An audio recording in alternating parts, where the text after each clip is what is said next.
Growing up in southern Illinois, there weren't any notable national-level figures from here to look up to. In many places, school children are taught the various historical figures in their region, but that just wasn't the case here. But recently, I've discovered such a historical figure hidden in plain sight. If you live anywhere in southern Illinois, chances are you know of General John A. Logan, or at least you know of him. His name and image are everywhere. There's a John A. Logan College, John A. Logan Museum, Logan Attendance Center, John A. Logan Elementary School, Logan Bookstore, John A. Logan Road, Logan Street, Logan Boulevard, and even a Logan Avenue. Not to mention a whole series of statues, paintings, and posters, all over the place. John A. Logan's prominence is obvious in the region, but also it seems to be taken for granted. A quick Google search revealed something else. Apparently, John A. Logan can be found not just in Murfreesboro, Illinois, but all over the nation in places like Chicago, Illinois, Vicksburg, Mississippi, Denver, Colorado, Raleigh, North Carolina, Washington, D.C., and even a whole host of other cities. I had stumbled upon something really rare, and I realized I had no clue at all who John A. Logan really was. And it turns out I wasn't the only one. Have you ever heard of John A. Logan? Yes, I have heard of John A. Logan. Have you heard of John A. Logan? Yes. He was a general, right? Yes. Yes, I have. Yes. Johnny Logan? Yeah. Yes. Yeah. You never heard Well, of him? obviously, I went to Johnny Logan, so Oh, okay, did you? Yes. Do you know anything in particular about him? He was a general in the Civil War. Do you know anything in particular about John A. Logan? No? Well, I do know that he was general for the Union Army. It's from Murfreesboro. Are you familiar with anything in particular about him? The college, yeah. Do you know anything in particular about him? No, not at all, actually. Really? Okay. Because I'm from the area, but I've never paid attention to who he was. I know a little bit. I mean, I knew that he was a general, that's it. I've been to, like, the Johnny Logan Museum.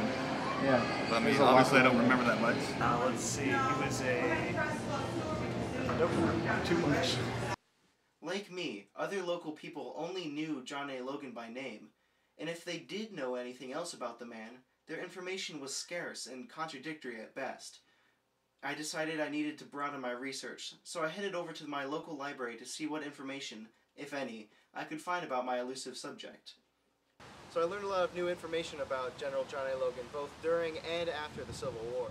I actually found out that the nation's foremost scholar on General John A. Logan was actually just 6 miles away in Murfreesboro, Illinois, so I went to go see him. Unlike most generals of his time, Logan led from the front, and his men loved him for it, and followed him into numerous successful and pivotal battles in the Civil War. After the war, Blackjack Logan was one of the most respected Union soldiers.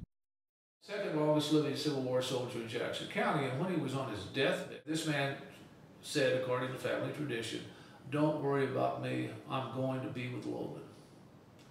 So that it was a long-lasting, I guess, just love. The men simply loved him and trusted him. All of Logan's life, he felt a destiny.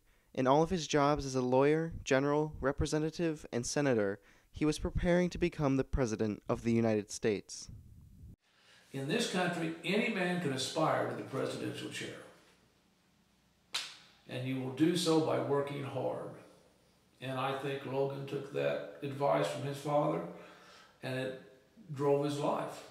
I think he was aspiring to the presidential chair.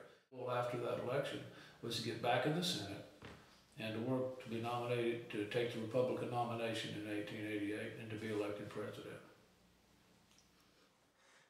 It's amazing that General John A. Logan, a local icon, could turn out to be such an important figure in history. Between a vice presidential campaign and a bid for the presidency, based on hundreds of thousands of loyal veterans, his story is truly one for the history books. Yet it's been lost in the shuffle, even here in southern Illinois.